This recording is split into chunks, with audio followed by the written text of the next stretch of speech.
Back now, let's talk about Tema Oil Refinery. Now, for years, the country's only state-owned oil refinery, the Tema Oil Refinery, has struggled to remain operational, with successive governments exploring various strategies to restore its viability. Now, from forming numerous partnerships and injecting capital to repeatedly changing CEOs, little progress has been made. Now, today, much of the refinery remains non-functional.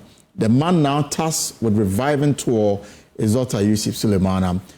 But just how dire is the situation? Can he succeed, and what would his success mean for the downstream petroleum sector? We are fortunate to have him in the studio with us just this morning. Dr. Sulemana, you're welcome to the Pulse. Thank you very much. And I mean, a few weeks, months ago, you were a regular on Joy Business, yes, you know, giving your experts' view on issues relating to the energy sector. Now you are part of those making it great. Yeah. Before we talk about TOR, I mean, this afternoon the Energy Minister was in Tema to inspect ongoing works with the West African gas pipeline, you know, maintenance. Because of what we are witnessing in the last few days, sustainability of energy supply, are you worrying too much, or there's light at the end of the tunnel? Yeah, thank you very much. Well, I will say there is light at the end of the tunnel, first of all. And of course, I'm equally a bit worried because if you notice, this current administration, what they came to meet was something, you know, precarious. And so if you look at when they came and what is happening, it's clearly that means that some strong foundations were not put in place. And what are those foundations? Historically, we've been highly dependent on external issues or external, you know, parties for our energy security, and one of them is West African gas pipeline. That's number one. Number two, also, if you look at our power generation mix, I've always maintained that we've always been sitting on tenterhooks or on the cliff. Right. Why? Because if you look at the peak period, even before this administration, the peak period, let's say 8 p.m. to 9 p.m. Right. If you check Greco data, most of the time we are almost at the peak, which means that we drastically need to beef up first our power generation pool in terms of how much we have at the pool. We need to have some reserve margins. And currently we don't have. I mean, it's almost non-existent because we went to sleep at some point in time thinking that we have excess capacity. If you remember, exactly. I mean, we're meant to believe that we had more. Perhaps the problem was that we needed more money to buy crude. It's to fund some of the it's plans. Unfortunate we lost beautiful opportunities. But I'm saying there's light at the end of the tunnel because what we failed to do over the years, which the present administration is tackling the head on. First of all, is a very excellent stakeholder, you know, consultation. Right. It's very key. Sometimes it's just consulting the stakeholder for the person to understand the situation at your side and on the other end, and sometimes things will go. And if you notice when this particular administration came to power, that's what they did. From the petroleum sector, from the power sector, other than that would have been slammed into immediate doom. So, but because of that strong, robust stakeholder, participation, I think it was able to, you know, if you notice, West African gas pipeline, WAPCO, they had to delay the maintenance because of the stakeholder consultation. That's number one. Number two, what I'm saying, the lights at the end of the tunnel. If you look at our generation mix, the power sector, I mean, the thermal mix contributes significantly, and it's powered by gas. And again, this administration can be credited for Ghana gas. So what we've called and what we are working towards, first to get another Ghana gas, another train of Ghana gas. That is a huge panacea to most of these things that we have. It's not that we don't have the gas. We have a lot of gas within our shores. So how come we are lacking just because gas from Nigeria has been curtailed? Yes, that's what I'm saying, because we haven't taken advantage. If you look at the time Ghana gas came on stream, more than 2015 up to now. We've had another one. We should have had if you had another one, or make another train. So at this moment in time, if Ghana gas has an issue, we have a problem. If any thermal plant has an issue, we have a problem. So, but the good thing is that plants are far advanced to be able to either retool Ghana gas further to increase a little bit of the capacity to get more of the gas within the same stream. Or bring another one. Yes, or bring another one in place. And if you do that, I can tell you we'll kill two birds with one stone. First, we'll increase our oil production because the gas is obstructing us from producing more oil.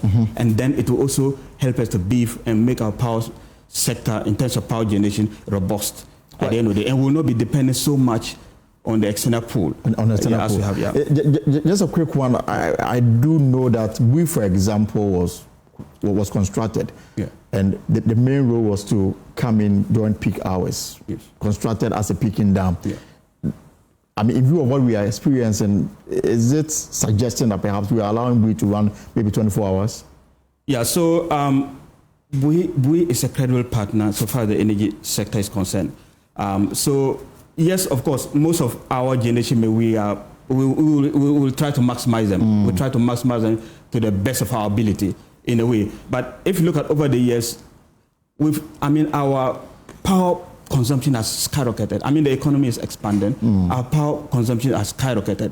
So we haven't, like I mentioned, we've lost opportunity of widening the generation mix. Right. And we still have beautiful opportunities. And I've also called that we can try to diversify our generation portfolio to encapsulate a lot of the renewables.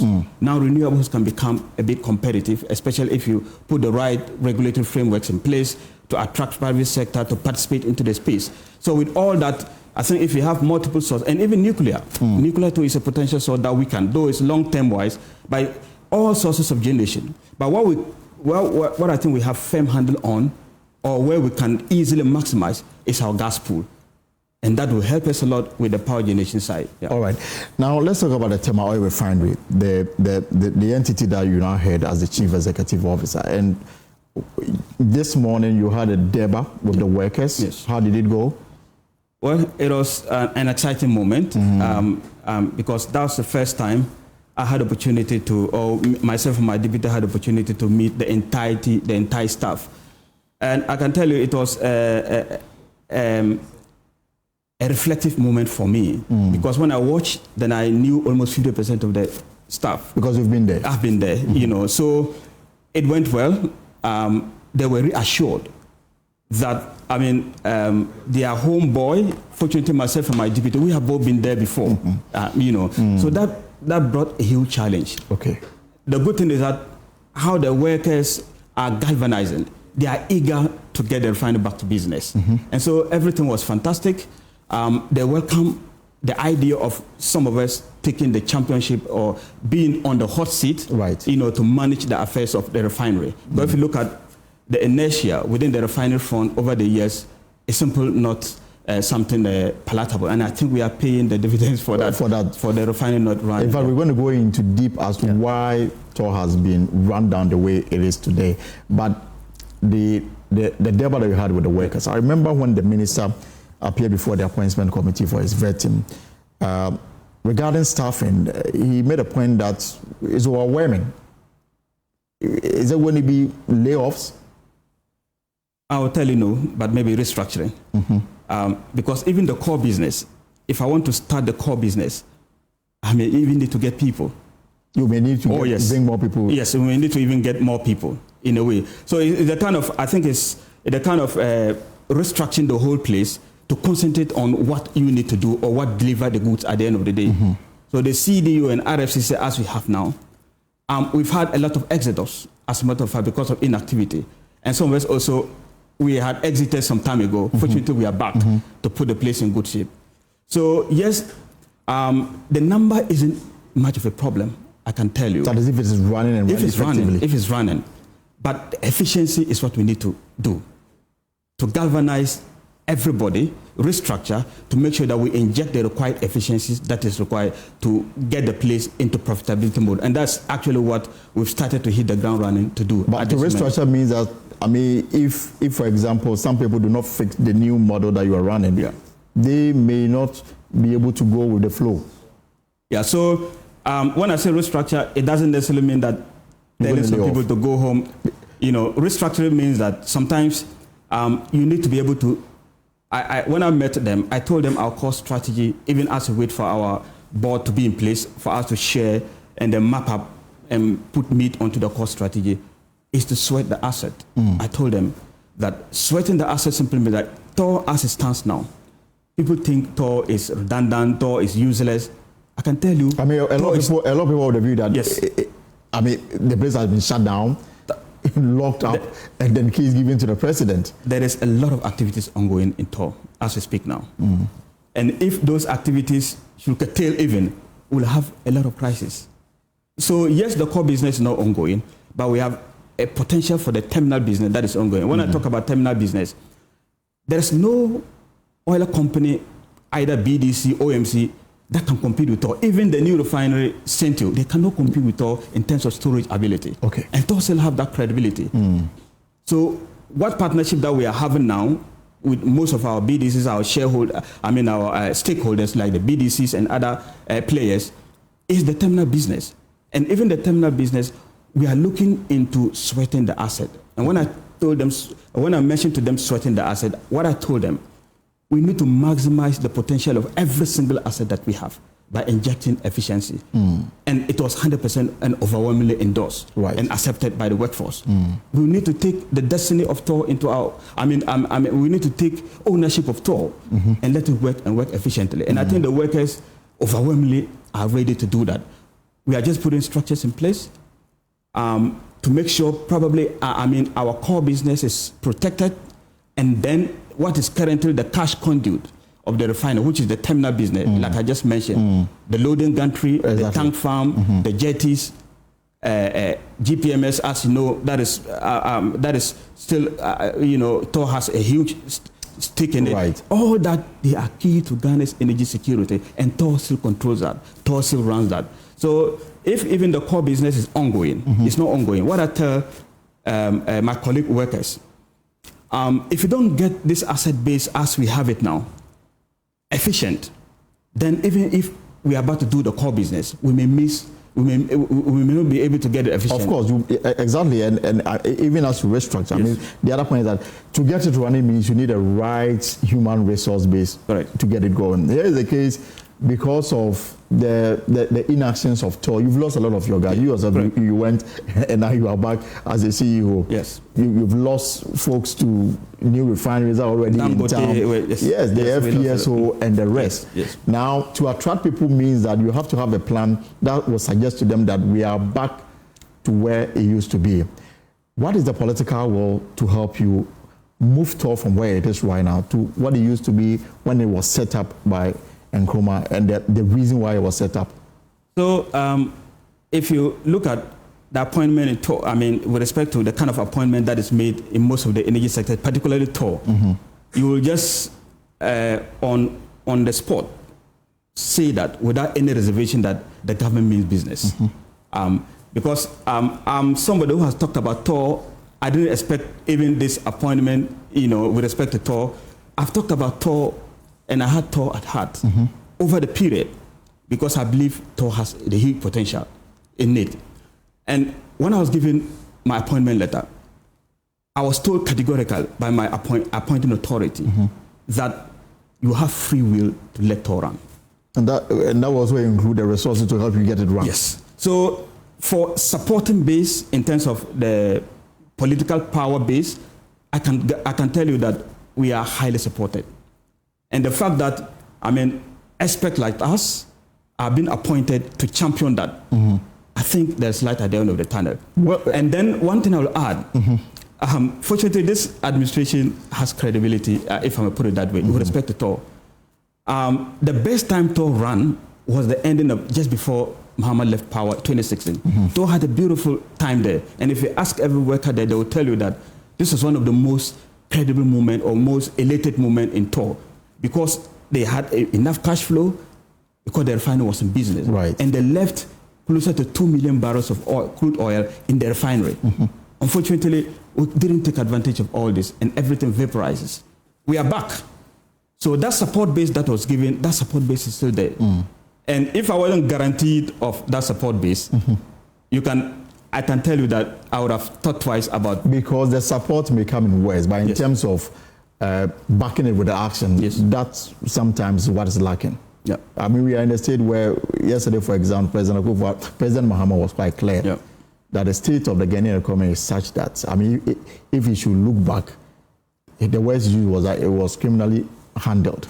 Meaning that we've gotten to a stage where it's difficult to make projections because the financial flow may not be there.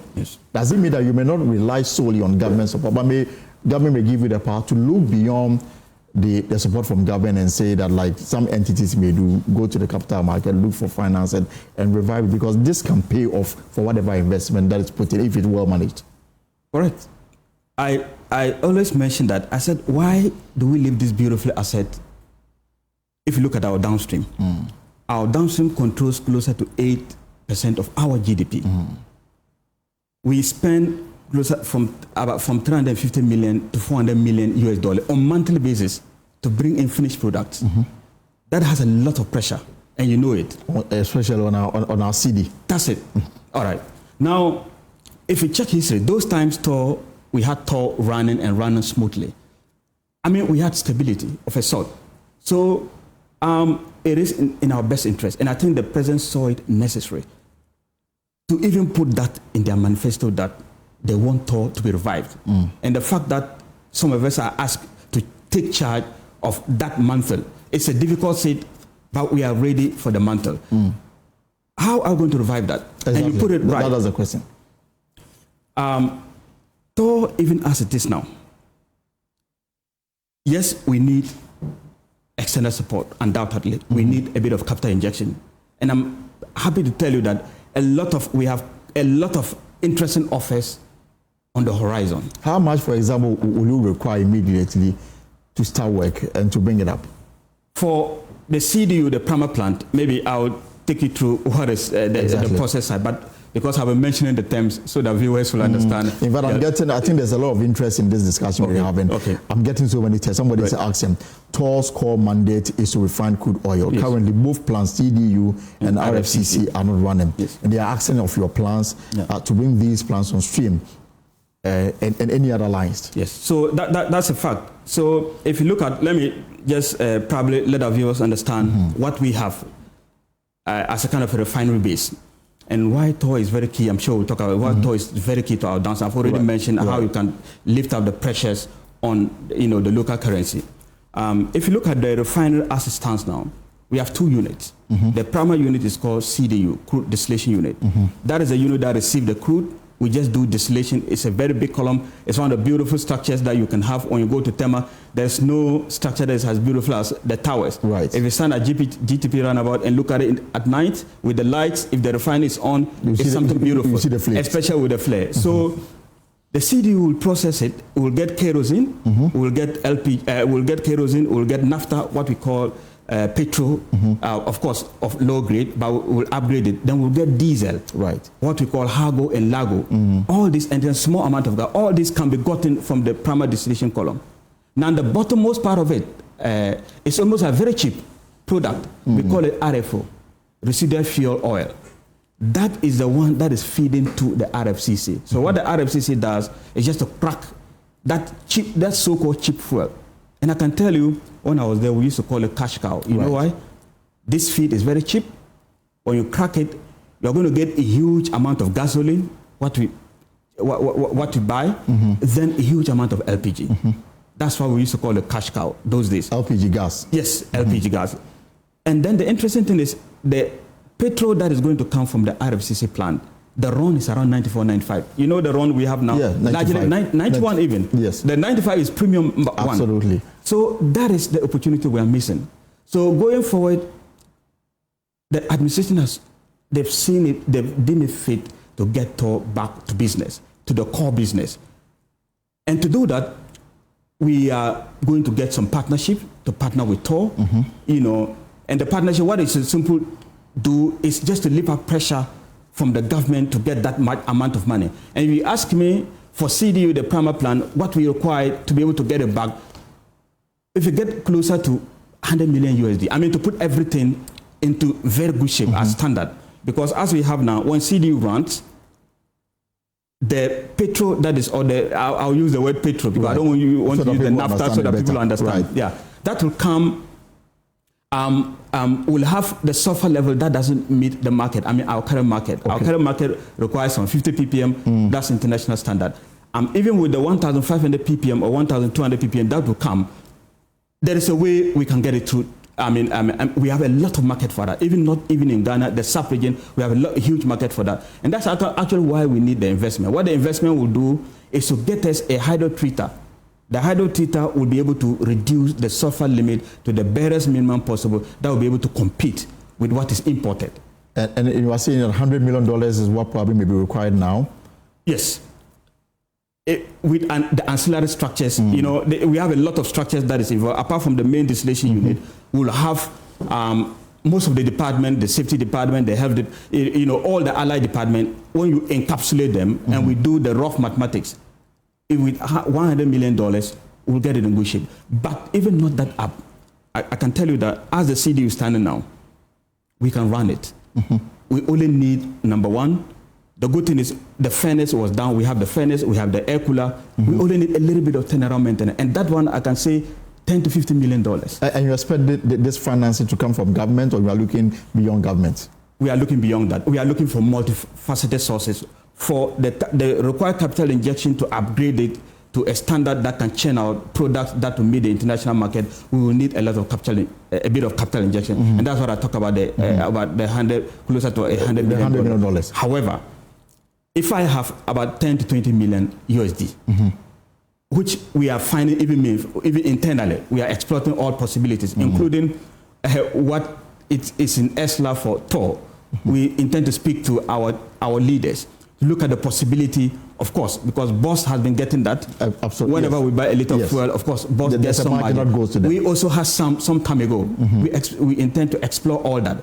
If the government see and deem it fit and see it necessary, which will make our argument out clear, if they deem it fit and see it necessary and can release that, I can tell you, even as we are waiting for investors, and the good thing is that we have a lot of people interested in Thor. Very much interested. Despite the fact that Thor has been making losses. It's not making any loss.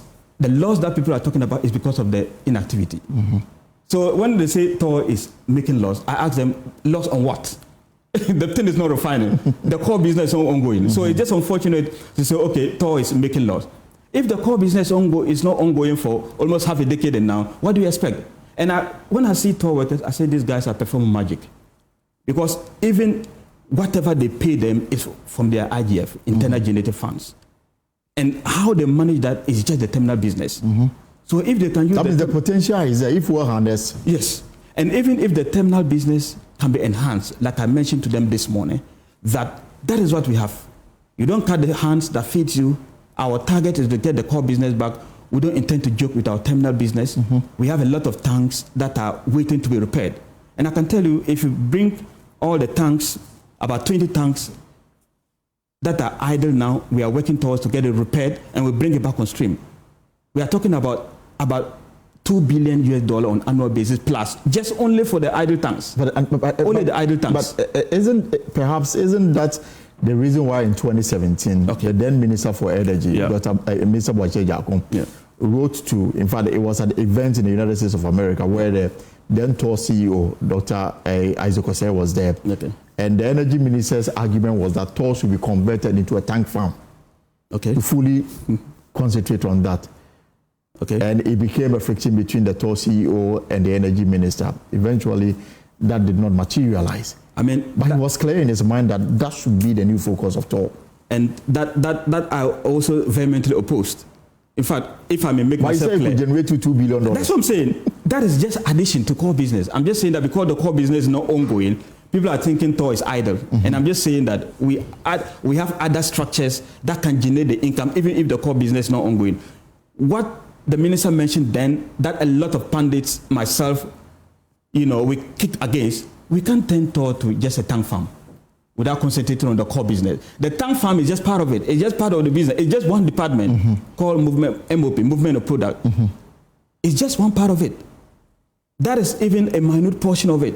So we can't turn the entire refinery business, which is called to refine petroleum product in Ghana. We have crude oil. If we can add value to that, the kind of benefit that we're going to get, we can't turn the whole thing just to be a tank farm. But yes, we have challenges. And the challenges are that because of the dormancy, the inactivity, the inertia within the operations front of the refinery, refinery equipments are rotating. If you leave them down for quite this elongated period of time, you're bound to have problems. That is how come we may need some turnaround maintenance on some portions, both CDU and RFCC. But our main focus is now on CDU to see how we can, as the fastest possible time, to see how we can bring it back to life. Now, I don't want it to get confused about me saying that the core business, me talking about me emphasizing on the tank farm. I'm emphasizing on the tank farm because business. You can generate revenue from there. Excellent. Whilst concentrating on the core business. Excellent. That's the whole thing. And $2 billion is a lot of money. It's a lot of money. And the tanks are idle, actually. Because of inactivity, they've been down for a long time. We only need to retool them, and we can be able to generate it. So I'm just saying that even minus the core business, we have huge opportunities within the terminal space, which we don't want to leave to chance. Right. Ask around in terms of storage ability. There's nobody who can compete with Tor in terms of even LPG in the sub-region. We have a lot of storage. In the whole of West Africa. Yes. We are a force to reckon with. For Ghana, of course, we know. Right. But even within the West African sub-region, we are a force to reckon with when it comes to storage. We have about 1,500 times 4. We have 4 spheres. 1, 2, 3, 4. I think 6 spheres. That can give us so much. You get a point. I get so I am just saying that we still have huge opportunities. So what I tell the workers, even getting the core business back doesn't negate the terminal business. The terminal, in fact, the terminal business, whether we like it or not, is even part of the core business. But if you have the core business running alongside the terminal business, it's a huge opportunity. Absolutely. So we don't want to turn Tor to tank farm. Let's get it straight. We want to get the core business back. The interest is growing. So, and I'm getting so many text messages from those who are. I'm sure most of them are workers of Tor. Yes. And there's this concern. There's been much argument that Tor cannot refine Ghana crude. And this person is asking, what is your assertion? And if Tor can, what is the plan to liaise with GMPC, for example, Tallow, to refine crude, Ghana crude? I think that's a very good question. You know, before we started talking about energy issues, I heard that statement flying, that Tor cannot refine Ghana crude. Is it true? That was misleading. In fact, Ghana crude oil is premium type. It is of the Brent and then the WTI ranges. Right. When I say Brent and WTI, if you look at the characteristics of those crude that is ready to trade in the international market, that is Ghana crude. Right. The time I was in Tor could refine the dirtiest of crude. And when I say dirtiest of crude, I mean crude which API is quite high. When I say API, the gravity, the heavy crude. And the heavier the crude, the difficult it is to refine. Because it's like treating bad water. You need more chemicals to do it. So if you have a plant, it's just like I used to tell people that, you survive on Gary, and you just wake up one day and you are provided with fried rice. You will do it and do it easily. So I'm saying that I'm putting in record. Tor can refine Ghana crude 100%. And we don't even know Ghana crude as in totality. We only need a little bit of that because we need also for export. And we'll get a crude that is of low quality and we blend. That reduces the input cost. Okay. However, when the output, the product that will come, once they meet the specifications of the international market, you sell it with respect to the international market standard. So we have huge opportunity. Yes, Tor can refine Ghana crude 100%. And even the opportunity is that we need a little bit of it. We'll go and buy something cheap in the market. If the international, right now, the international is around 70, 75 to 80 thereabout, we don't need that much. If you have $45, $50, you can get some cheap crude. You just get maybe 5% of our crude or 10%. We blend it. And the machine will take it. And the kind of product is going to churn out, my brother, is straight to the market, especially the RFCC. And I'm guessing that if this is up and running and at full capacity, the advantage for the country is that we'll reduce the import of crude. Is that not it? That's perfect. And that means that we won't spend so much dollars bringing it up. You're spot on. And that will give some help to our city. Excellent. You're spot on. So I just mentioned that I put a preamble. And the reason why I suspect people are jumping to invest in Tor, and I'm telling you that people are very much interested in Tor, because what should drive your investment is the market. Is there a market for where I'm going to invest in it? And I'm saying that a huge market, not even market. Is there already? $400 million on monthly basis, and Tor is not even going to do that. Tor is doing 45,000 barrels. Ghana consumption is about 100,000 barrels in that neighborhood. Tor will do 45, maximum 60. We are only covering... That's like half of it. Half of it. If you do 100%, we are only covering that little much. But even that much is going to be a pressure relief on our local currency, a lot. So yes, and that's not all. If you look at what is currently happening now, we are championing the idea of ensuring that we keep our lights on. And Tor is playing a significant role in that. And how are we doing that? If Tor is running, we are importing light crude oil. Exactly. If we manage to let Tor run, the product that I mentioned, the diesel, the kerosene, a component of it is enough to do our power generation. A component of the, yes, we don't need the light crude oil. It's quite expensive, but we need it now to do what? To safeguard, to keep the lights on. But even if we manage to have Tor running, the beautiful thing it will do is that we'll get all this product that I talked about, and one component of it, which is the maybe heavy diesel, or the light one, the very bottommost one, which is the RFO. If you don't have the refinery run, it can help us in our power generation. Okay. And all this, we still import them, and it's a huge cost to us. And so that is why His Excellency, the President, deemed it fit to say that I want Tor back. I want to revamp Tor. And has put some of us in charge, and we have taken the challenge to support in that call to get Tor back to business. And if we manage to get Tor back to business, it's going to be a game changer. And one I will mention to you and to the public, Tor shouldn't be a threat to the BDCs. That's what we. But it is just a test that just came through from somebody who's also watching. I was saying that the BDCs, in a way, are one of Tor's major competitors. So how is the relationship going to be like going forward? Because Tor is supposed to be a state-owned. Okay. Now you have private individuals; they become your competitor. So the question is, the BDC are one of your major competitors. How are you going around this particular? I don't want it to look like we are major. In fact, we are not supposed to. We are supposed to complement each other. In other jurisdictions, that's how it is. You see, because our sector, we have operated it as disjointed, and I'm happy that this administration is handling it head on, and they are planning to, aggregate all the sectors to link up. So don't be surprised that you end up seeing GMPC partnering with Tor maybe in future to be able to supply crude oil to Tor on commercial basis. It's not like it's a government entity. Tor is government entity, and it's not going to be business as usual. I mean, it's not going to be like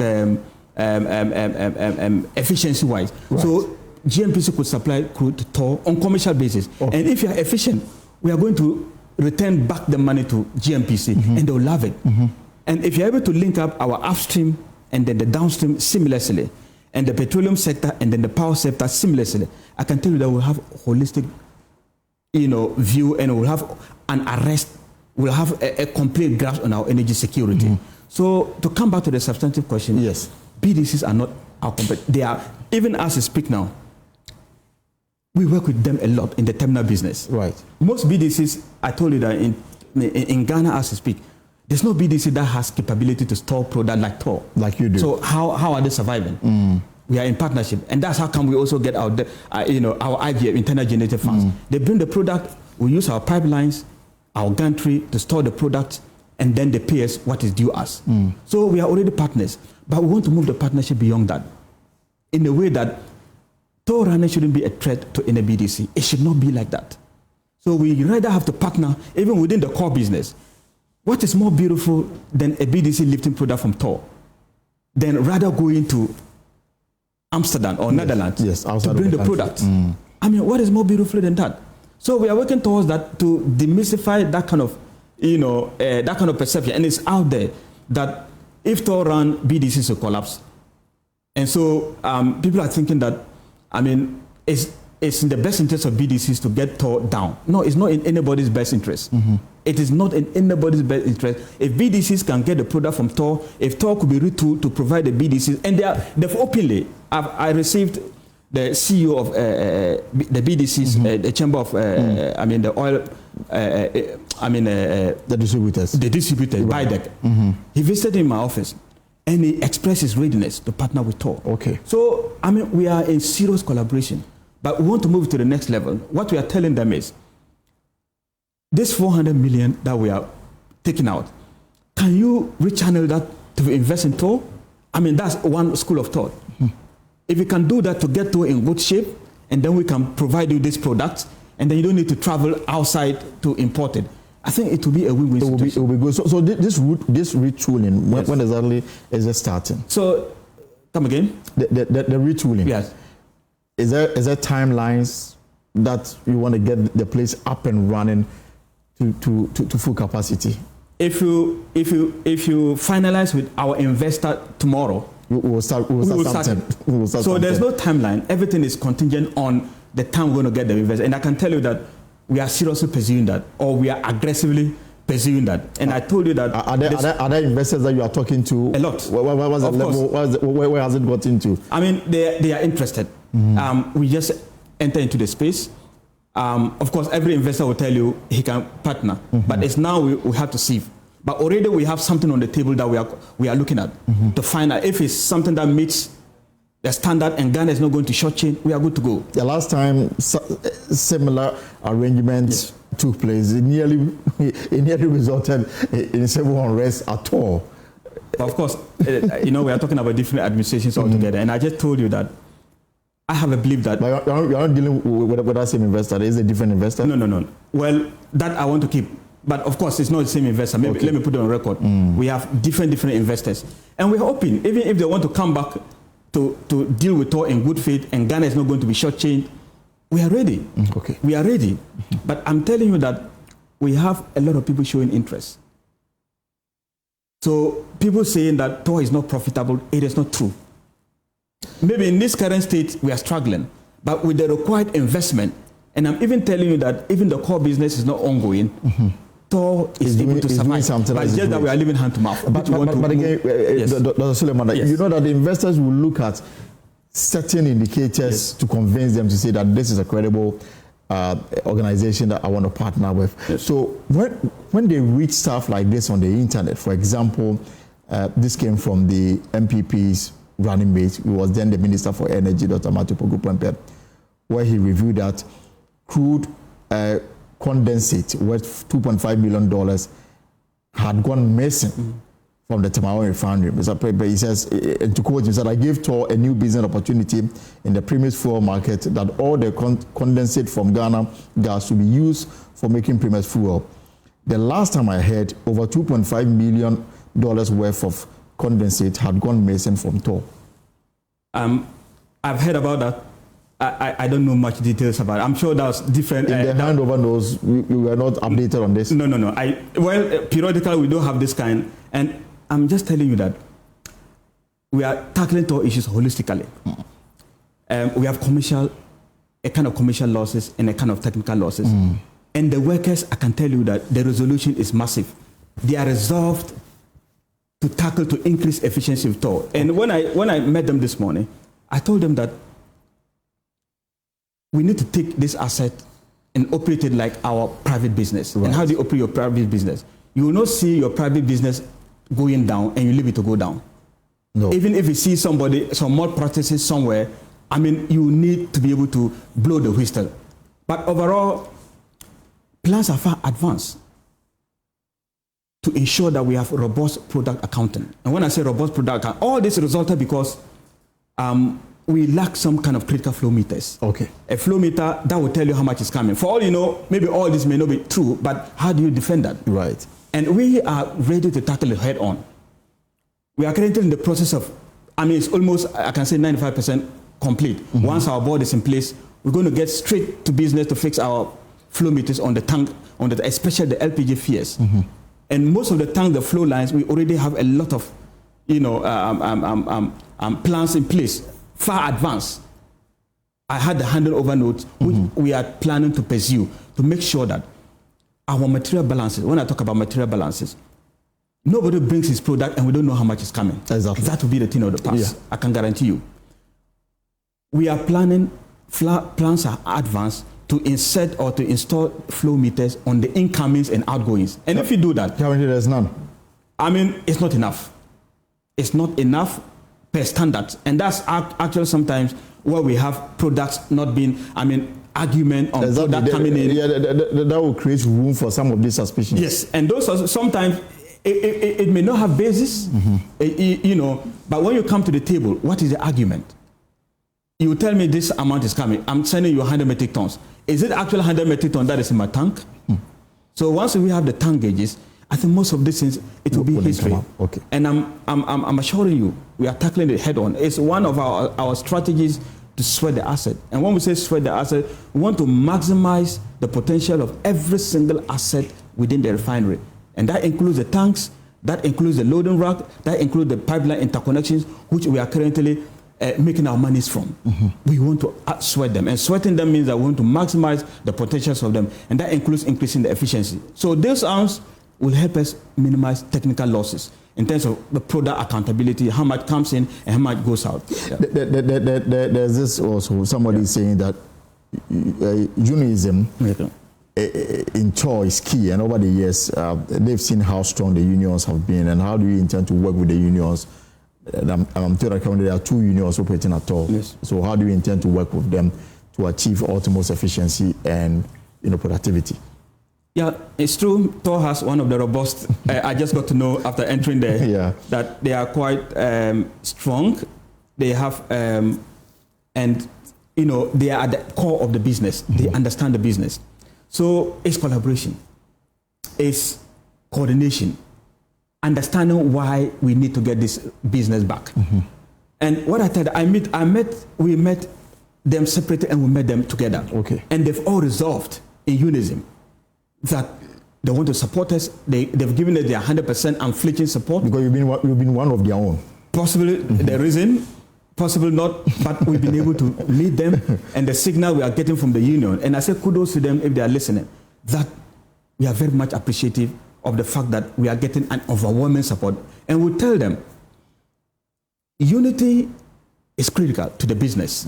If we are not united, the business is going to suffer, and they understand that.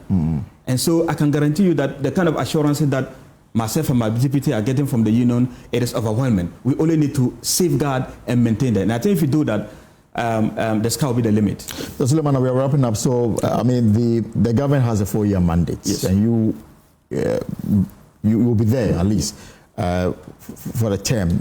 I'm wondering, what kind of legacy do you want to leave behind within the period that you serve as CEO of this entity? Great question. So the legacy that I want to leave behind, I tell them that TOR gave me wheels to enter into the energy industry because I started my service in TOR. Okay. And that enabled me to start my career in the energy industry, and that has helped me all this while. What I tell them that I'm bringing that wheels back to you. So the legacy that I want to leave in TOR, I want to leave TOR in a state that the core business will be vibrant, where I can walk past Tema, then I can see the flare clearing. The legacy that I want to leave in TOR, I want to get TOR back to its crown jewel status, its contribution to Ghana GDP. TOR could contribute even since 2006, thereabout. The time I did my service, TOR was a formidable force to reckon with. It could contribute to about 6% of Ghana GDP then. Right. I want TOR to be a credible player, to be able to contribute meaningfully to Ghana GDP.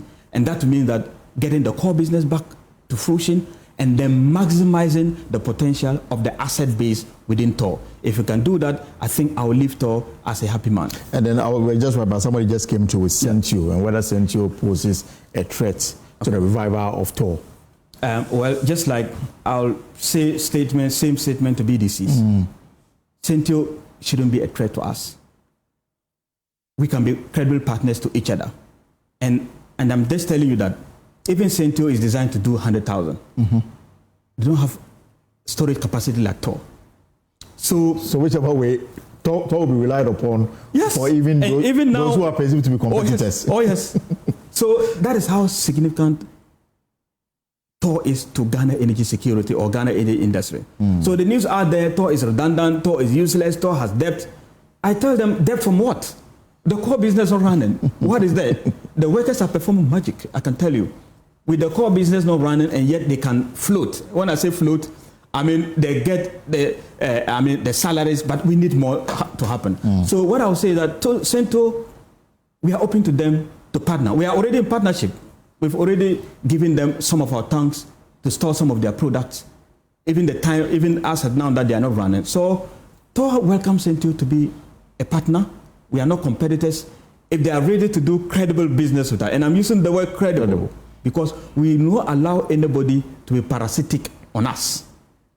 We want a symbiotic relationship, a relationship that Ghana will not be shortchanged, a relationship that Ghana will benefit, and then the business partners will also benefit. And I can tell you that even as we speak now, Cintio, we are helping them with some storage ability. Right. They can also help us to add value because they may have hydrotreater. They can add value to our naphtha. So we are looking at a number of partnerships. So we say them as partners but not competitors. Right. And if you can do that partnership well, I think Ghana will benefit. So the future is bright. I think the future is bright. The future is definitely bright, and we have to keep hopes alive, and we have to be optimistic and believe in Tor, because Tor will bounce back. Dr. Sulemana, will follow the story, and will report us and when there's development on Tor. The hope is that Tor will be revived, so that it will create jobs. The government wants to run a 24-hour economy. I'm sure Tor is one key entity that can pursue that, and then the way Tema became associated with Tor, that is why a lot of people want to see that come back to fruition. Thank you so much for coming to this afternoon. Thank you so much. Thank you so much for having me. And you have a good weekend.